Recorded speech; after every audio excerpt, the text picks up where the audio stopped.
when the cherry blossoms come out, it's to get people to think a little bit more about the Japanese American incarceration history aspects.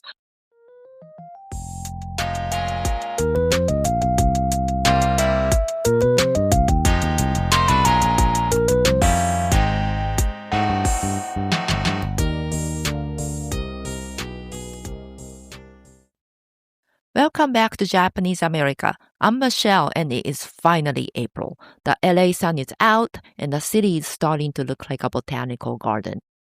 And I'm Koji, recording from our home base in South Pasadena.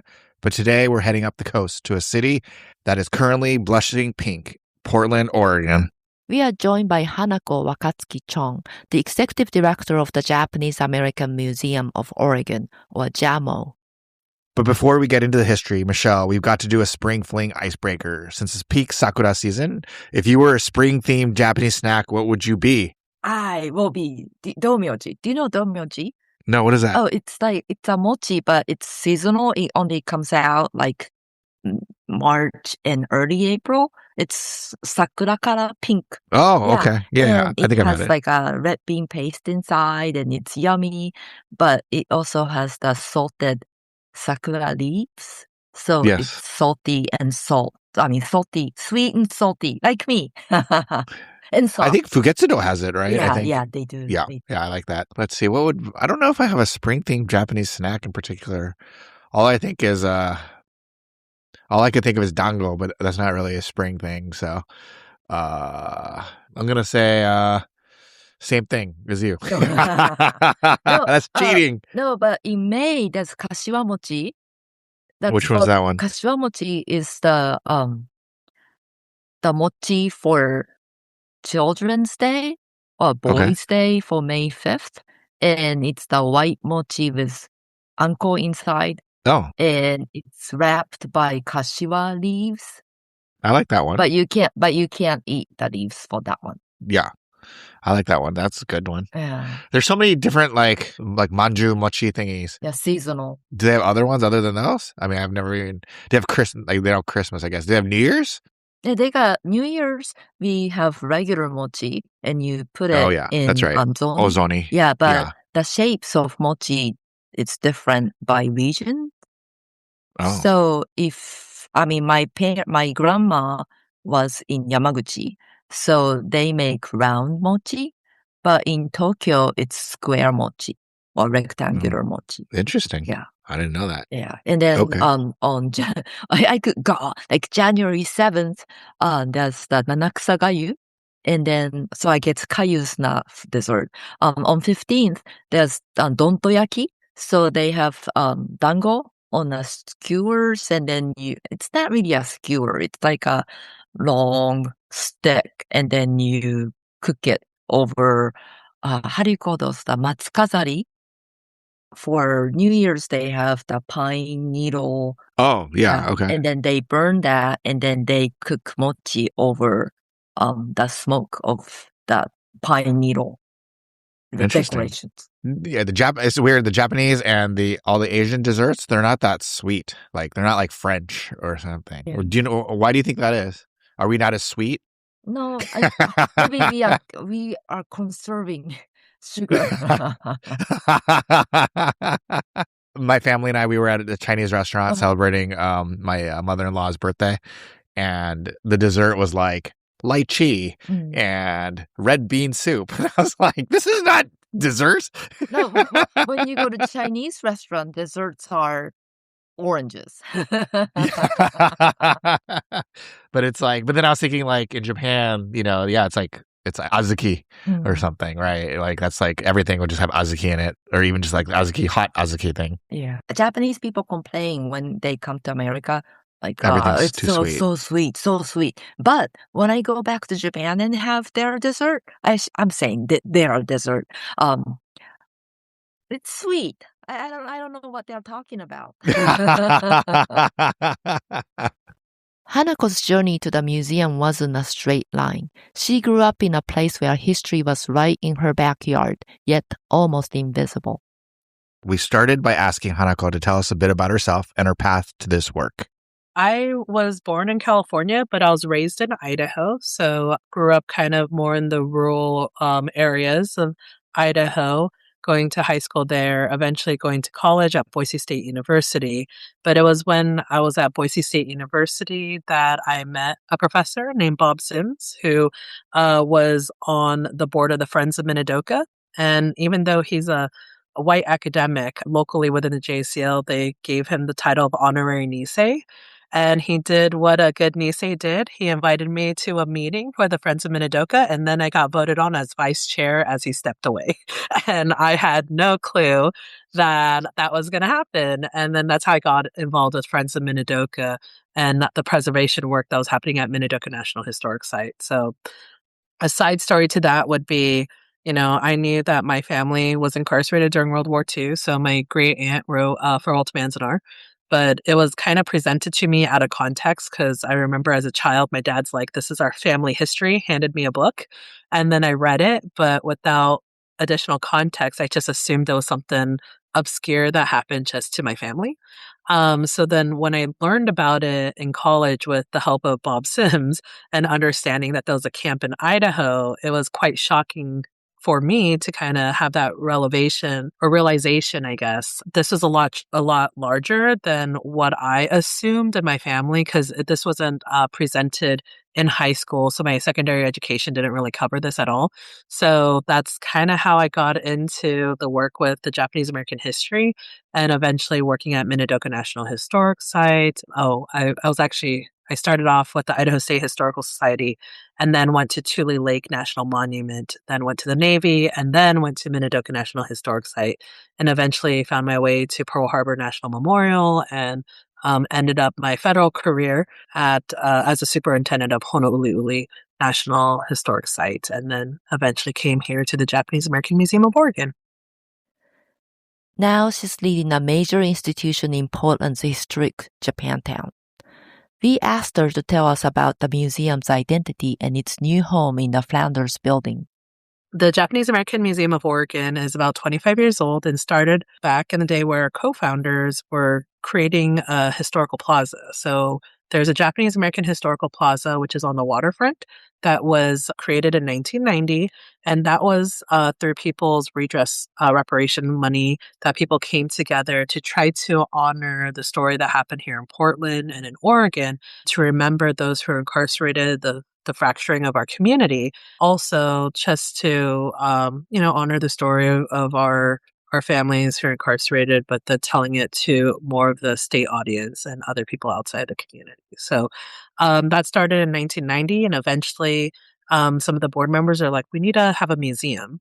And then they started the Oregon Nikkei Legacy Center, which we turned into the Japanese American Museum of Oregon, because sometimes people in Oregon, when they see Nikkei, they thought it was Nike, which is not the same thing. And so for more getting people to understand what we are, we decided to kind of use more of the normal nomenclature of Japanese American Museum of Oregon rather than Oregon Nikkei Legacy Center, just to help people outside the community understand what we are.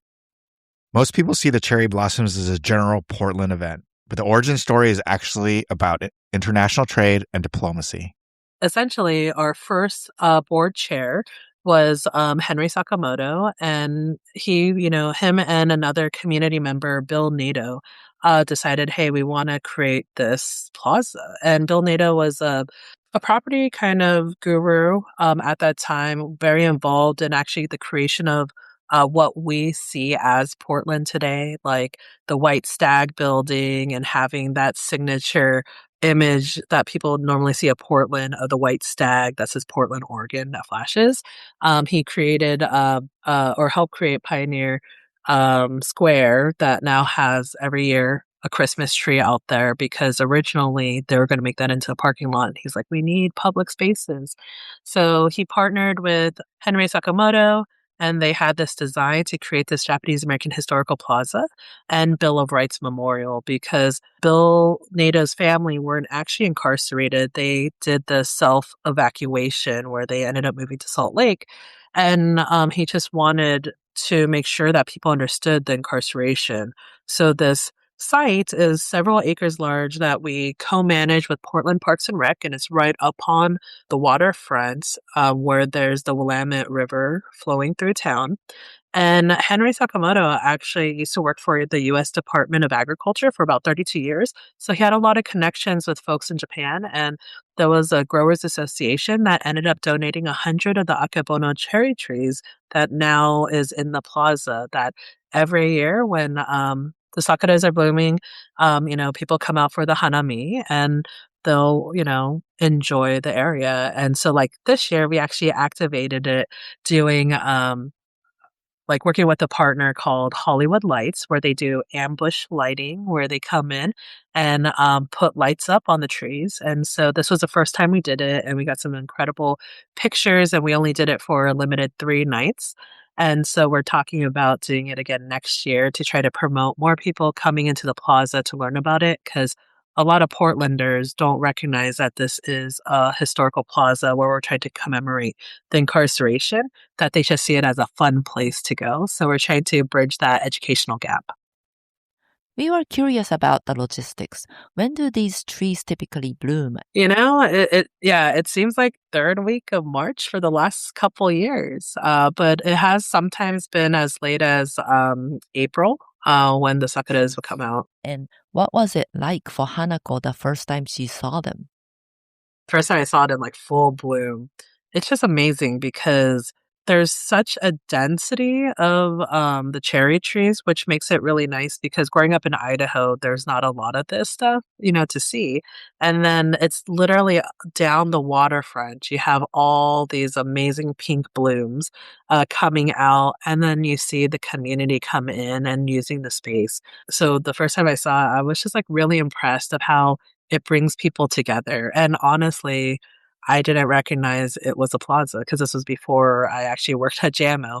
And I think that's the thing that we're trying to do is educate people about it, because it's so easy to miss it because the way that the plaza was designed was to be a little bit on the minimalistic side, but also to integrate with nature so you don't quite see it. It doesn't completely stand out. And, kind of honoring a lot of like Japanese aesthetics. And I think a lot of people then miss it when they're going about their daily lives. So we have a tricycle that we actually take out to educate people. And a lot of people enjoy that because it's like a mini pop-up like museum where we have handouts and stuff that we could educate folks. Beyond the aesthetics, these blossoms mean something deep to the Nikkei community. We asked Hanako what they signify to the city and to her personally. Yeah, I think the significance for at least the JA community is just when the cherry blossoms come out, it's to get people to think a little bit more about the Japanese American incarceration history aspects. For me personally, like I kind of like, I don't know, the purple prose of like, we all go through hardships in life. No one had there's probably some people that has an easy life where they don't have to go through hardships. But I like to think about as we're emerging from winter and that hardship in a seasonal aspect and seeing these blooms come out, showing the beauty of what could come out of some of these hard times. But then it's also fleeting. And that, and it's amazing when the blossom starts falling off the tree as if you're getting showered with love by nature. Like to me, it gives you the opportunity to pause for a moment just to think about life, how fleeting sometimes things are, but then also trying to make sure that you're able to find the beauty within those moments. Michelle, have you ever been to Portland, Oregon, and have you seen the sakura? I've been to Portland, Oregon, but I've never seen sakura there. But I was like, cherry blossom, whatever. I didn't see it for like many, many years. And a few years ago, I went back to Japan in cherry blossom season. And oh my God, it was so magical. Why was it so magical? It's like pink everywhere. I don't know, like a pink rain. And you walk through that pink storm of pink. It's so magical. Were you with your husband? No, I was by myself, of course. Yeah, I mean in Portland, I mean I guess they planted a ton of trees, so this whole area has has these sakura, and from the sound of it, from what Hanako was saying, it sounded like it was really, really beautiful. And I was telling her that I really, really wanted to go, and maybe I'll take my son up there. But I always feel like taking my son to these things is like kind of a waste. I don't think I don't think he'd appreciate these kinds of things. Like one time we were in Vegas, and he wanted to do that. I think what is the Venetian? They have like the rowboat thing, Uh-huh. and I was like, or the gondola. And I was like, I don't want to spend $50 on doing this. I think you should take your $50? person. And I was like, you could take your girlfriend in the future or whatever. You could take somebody like that you want to go with. I think it's a waste for me and you to go. But do you think your children would appreciate the sakura blooming? I think no, maybe I was there by myself. Yeah. I don't know. I was busy drinking. I wasn't drinking. It was just so magical. I'm sure my daughter would appreciate inside, but she may not say it out loud. Yes, I really I didn't know about this these cherry blossoms. I have to admit that until I started doing research, and then I said, "Oh my God, it seems like it's so awesome," and I got to talk to the folks over at JAMO. It's not all heavy history though. We asked for some of the fun stories she's heard about the trees. The best one so far was I told you about the ambush lighting that we did. We partnered with a business called Hollywood Lights. And our partners, they sent us an email because Wednesday was the last day they did this out of a 3-day run. And he was saying how Portland Parks and Recreation staff said they thought thousands of people came in just to watch the lights or see the cherry trees. But he told us a story that he watched someone propose to their loved one during this kind of nightscape lit up cherry blossom. So right now, that is my favorite story of the site because then even though we're in these hard times, people are still living their lives and they're, committing to each other. However, those trees surround the Japanese American Historical Plaza, which carries a darker history. We asked Hanako to tell us about the connection to the concentration camps. Yeah, the dark side of this chapter was the World War II incarceration that led to the creation of this site almost, in the 90s, right, to commemorate that. So during World War II, Japanese Americans were forcibly removed. And here in Portland, there was a lot of anti-Japanese sentiment where the Oregonian itself, so that's the newspaper, was very proud when it was Jap free. And that was a quote. And so they actually put it on the front page paper when Japanese Americans were forcibly removed from their homes and then were taken to the Expo Center, which is in North Portland. And it's really incredible where the buildings that Japanese Americans were forcibly removed into are still up and running. Like Brian Nia actually came out a few weeks ago and there was an RV show. And so we walked around, which is kind of very strange to see it being used in that way where our community was forcibly removed into. So it's really interesting to see how visitors, when they visit the plaza and see the cherry blossom, some people understand the history of the plaza and some of the, I guess, the design aspects where if you walk into the plaza off of Nato Parkway, which is named after Bill Nato, there's 2 reliefs that has these imagery of a Dorothea Lange image, images of people in the 442, but it also tells a story from immigration to incarceration to service. But as you walk closer to the cherry trees in the waterfront, you'll see the stones are neatly arranged, and then all of a sudden you come to the circle where there's fractured stones. And that's to signify the fracturing of our community where Japanese Americans were taken away. And there's 3 stones, 2 that are kind of laying on their sides, and then 1 that's standing tall that lists the 10 concentration camps that people were taken to. And then we have a berm that separates the cherry trees or not separates, but the cherry trees are on top of this berm facing the river. But we have these other stone reliefs that has poetry on it. Some of the poems are from Heisei immigrants and they're haikus. Some of them are poetry that's done by former incarcerees like Lawson Inada and other Oregonians contributing to it.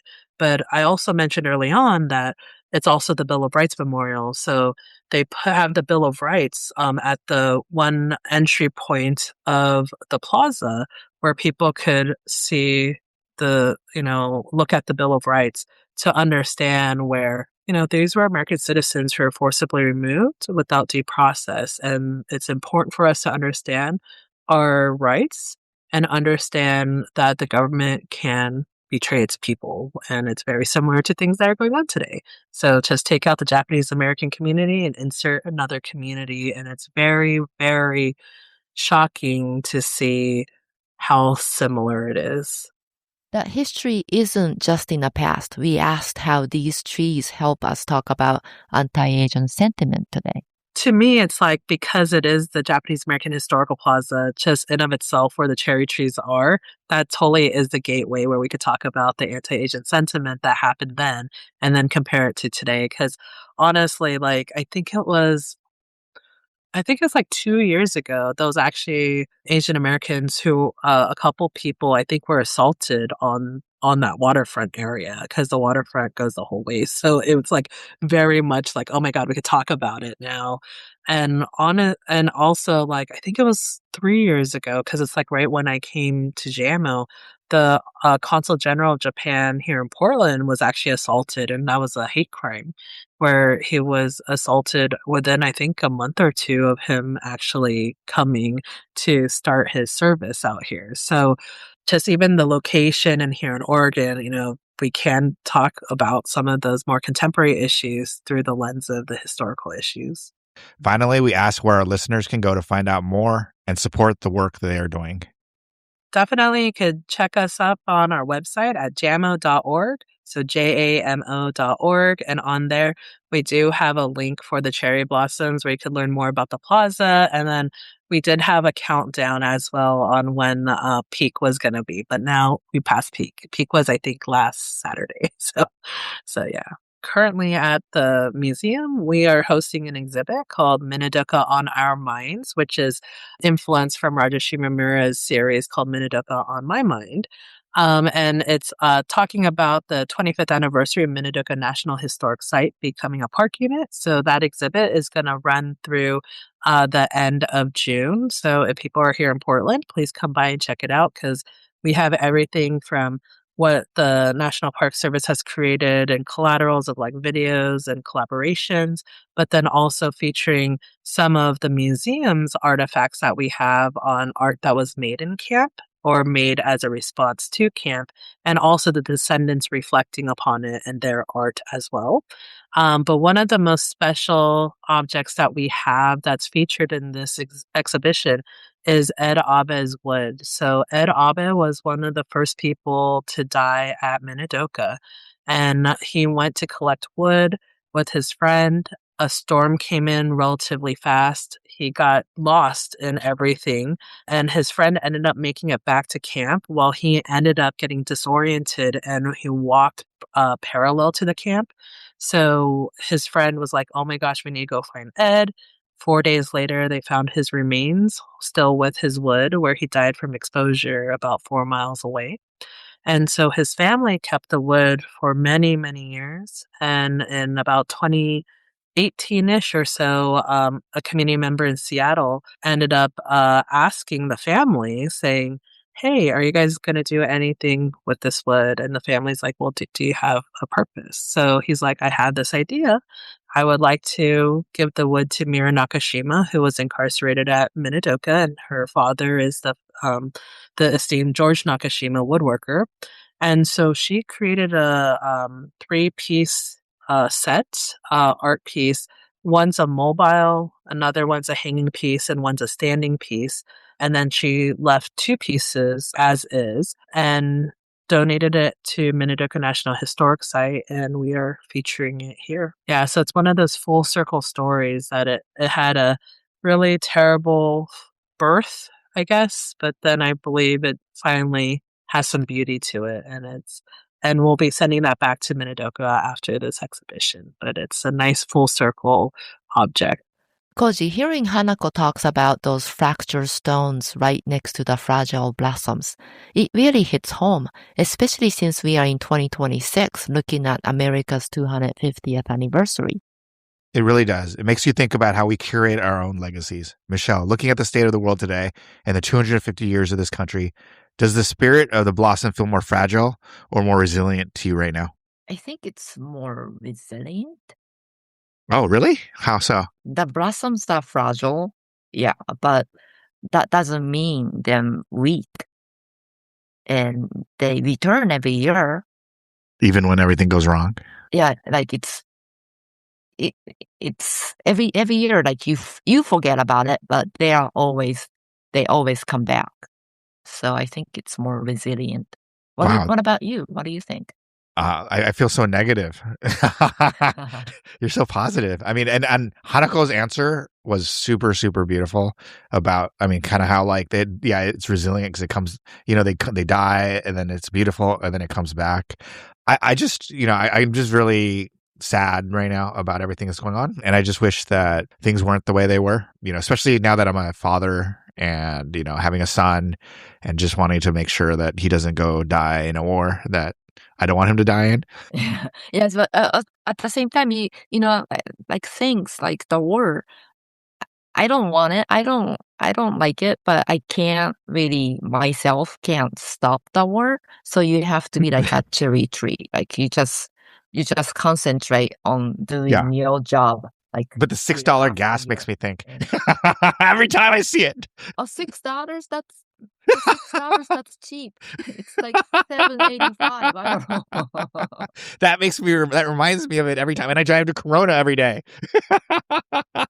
Oh no, that's a lot of commute. I know. $7 a gallon. It's a lot. Yeah, that's a powerful place to leave it. Thank you to Hanako Wakatsuki-Chong for joining us from Portland. You can find everything at JAMO.org. Next month, we're talking about Tule Lake. I don't know why I have an exclamation point there. We'll see you then. Bye. Bye.